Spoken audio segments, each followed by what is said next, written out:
Welcome to the Funtastic Academy. Today we'll learn about electricity with me, Ayush Prasad. Welcome in the Funtastic Academy.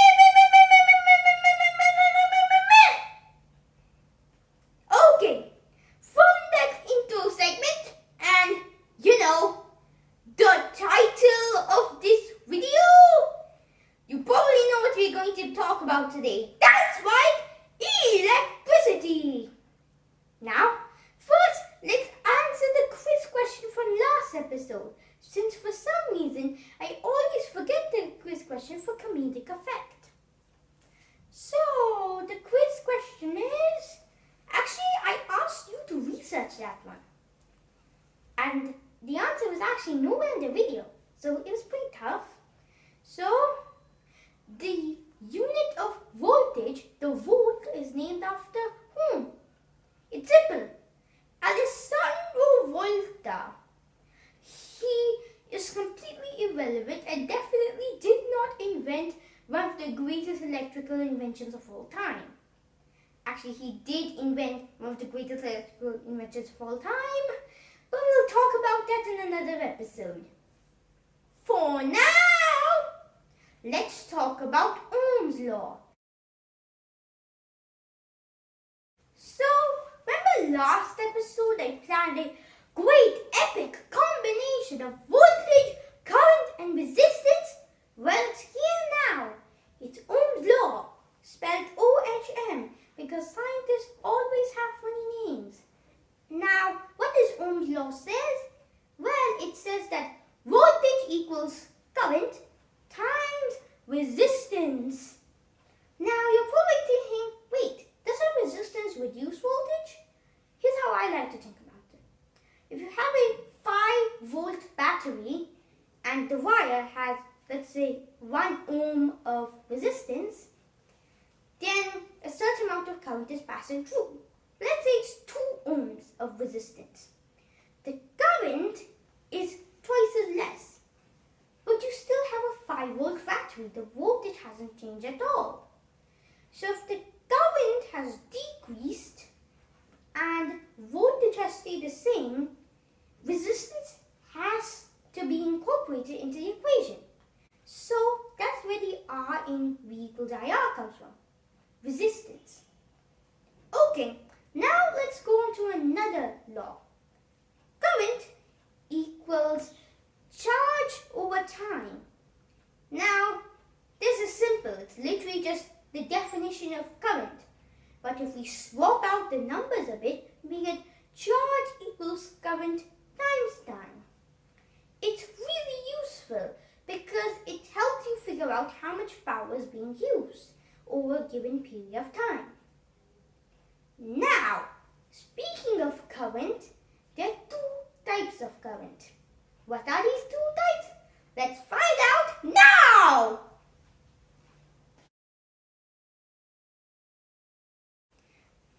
The 2 types of current are AC and DC. No, that's not air conditioning and DC comics. I'm still talking about electricity here. So let me explain. So for most of these series, we've been talking about direct current. Let me explain it on this graph. This line right here shows the voltage and this represents time. So in DC stands for direct current, which means the current is direct. I know, quite simple. What this means is that the voltage stays the same across all time. Now, my drawings are very wiggly, but you get the idea. The voltage is always flowing in one direction. And this is the type of voltage that comes out of your batteries, for instance. Now, you might be wondering, of course, what's the other type? What is AC then? Well, AC is alternating current, meaning the current is It's alternating. So, let me just make the same graph. Voltage goes here and time goes here. Instead of the voltage flowing in one straight constant line, it flows more like this. Which means it first goes in one direction, then the other, then the other, then the other, and then the other. So, these are the two types of currents, DC and AC. Now, you might be wondering, yeah, DC and AC, the difference is cool, but why would someone ever want to use AC? I mean, if the current is getting reversed all the time, then what's the point? Well, there's a very simple reason for that. And it comes down to two equations. Equation 1 is the equation of electric power. Now, power isn't just a random vague word. It actually has strict scientific meaning. Electric power is equal to current, which is symbolized as I, times voltage, which is V. And the second thing you need to know is power lost. Because no wire can have zero resistance, right? Some power is just going to be lost. So the equation for lost power equals the current times the current times the resistance. Now, why are these two equations so important? Well, we'll see after a brief history lesson. Yay, history!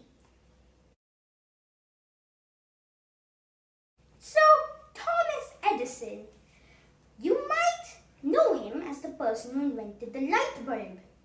Problem: light bulbs need electricity.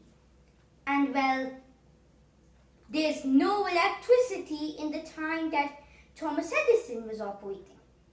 So he decided that he would not only sell light bulbs, but the electricity to power those light bulbs. A 2-in-1 combination.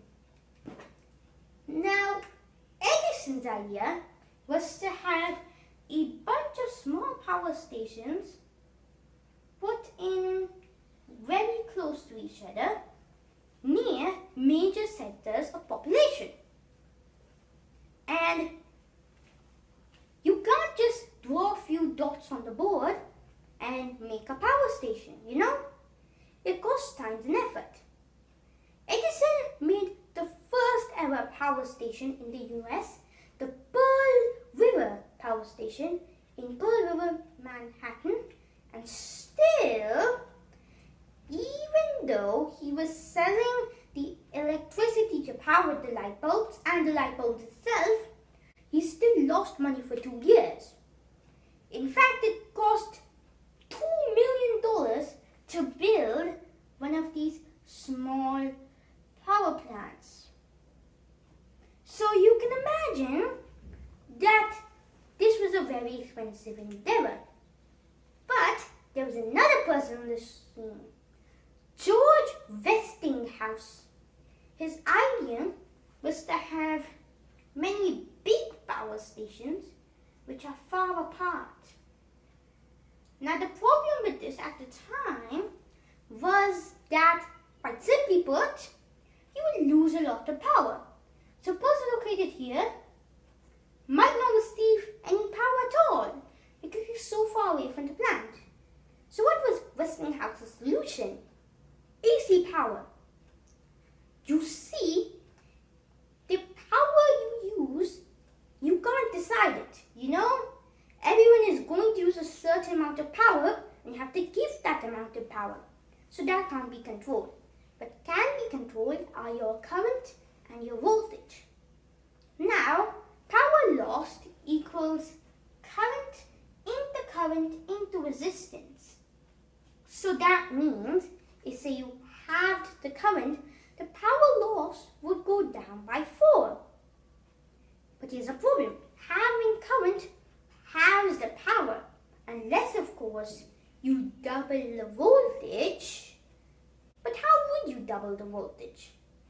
Well, Westinghouse's solution was this ingenious device called the transformer.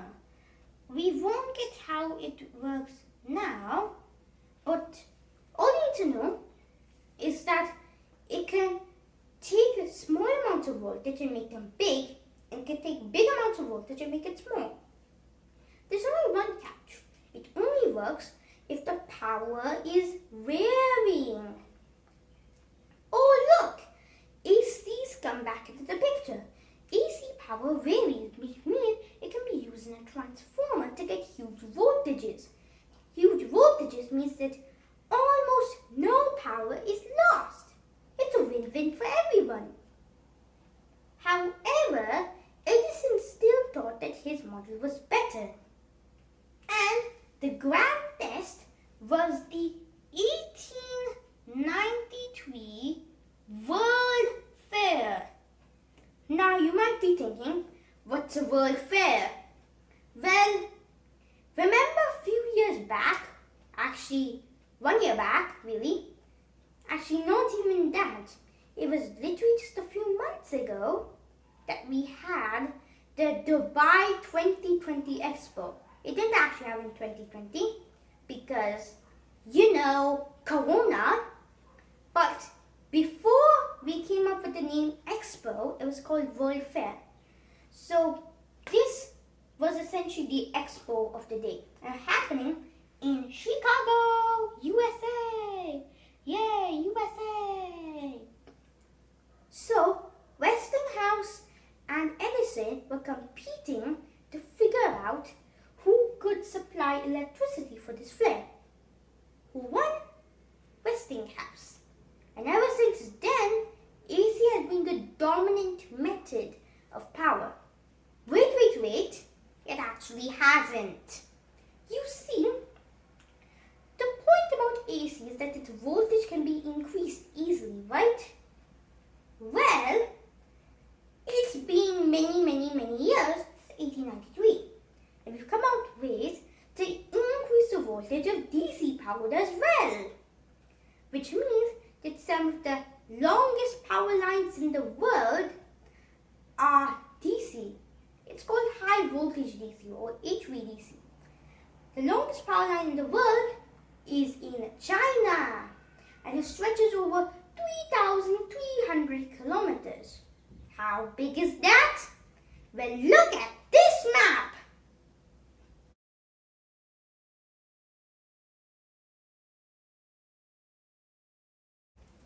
Okay, so by seeing this map, you can understand that power lines are getting crazy nowadays, and they mainly use DC current. But what about the power which comes into your house? Well, it's usually AC current. But how does power come into your house? Well, we are answering that question approximately now. So, we've talked about the current wars, which was a sprinkling of history there, but you don't want to know about how current worked at the 1893 World Fair. You want to know how it works now. So, that's the topic of our next video. In the meantime, your question today is, what is the difference between a step-up and a step-down transformer? Just like last episode, you have to research and do it yourself. Until you get the answer, goodbye!